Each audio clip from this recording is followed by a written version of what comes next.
নমস্কার। All Bengal driver মহাসংঘ তথা মালদা জেলা হবিপুর ড্রাইভার মহাসংঘের পক্ষ থেকে আমি পরিমল সর্বপ্রথমেই রাজ্য সভাপতি অল বেঙ্গল ড্রাইভার মহাসংঘের সকলকে আমার শুভেচ্ছা এবং সালাম জানাচ্ছি।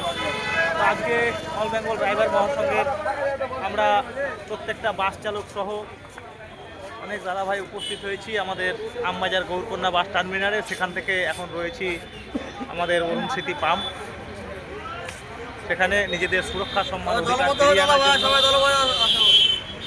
তো আজকে আমাদের গৌরকন্যা বাস টার্মিনালের সুশান্ত পাত্র ওরফে ফাটকিদা, উনি কিন্তু এই মহাসংঘের ড্রেসকে নিয়ে ছিনিমিনি খেলছেন। তো এই ছিনিমিনি খেলা বন্ধ হোক আমরা চাই।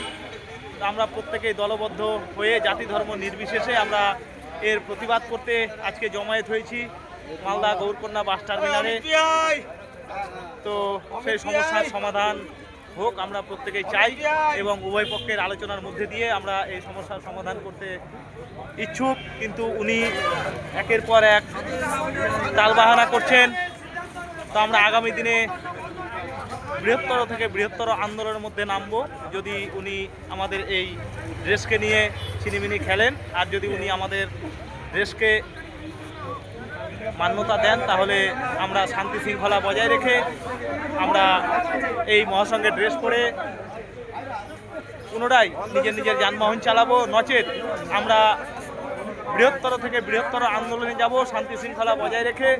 তাই আমি প্রত্যেকের কাছে পুলিশ প্রশাসন সহ সুশান্তবাবু সহ আর যারা আধিকারিক আছেন এবং বাস ড্রাইভারের মালিক যারা আছেন বাস সংগঠনের, তাদের কাছে আমার আবেদন আপনারা এই সমস্যার সমাধান করার জন্য এগিয়ে আসুন। আমরা তৈরি আছি সকলেই এবং আমরা সকলেই উপস্থিতিতে আমরা আগামী দিনে যাতে সুষ্ঠুভাবে এই মহাসংঘের ড্রেস পরে গাড়ি চালাতে পারি।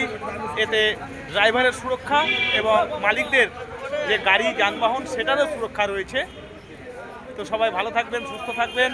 আমি চাই দ্রুত এই সমস্যার সমাধান হোক এবং আমরা সকলেই নিজের নিজের যানবাহন যাতে স্বাভাবিকভাবে চালাতে পারি, এটুকুই আমি প্রত্যেকের কাছে আবেদন রাখছি। ধন্যবাদ।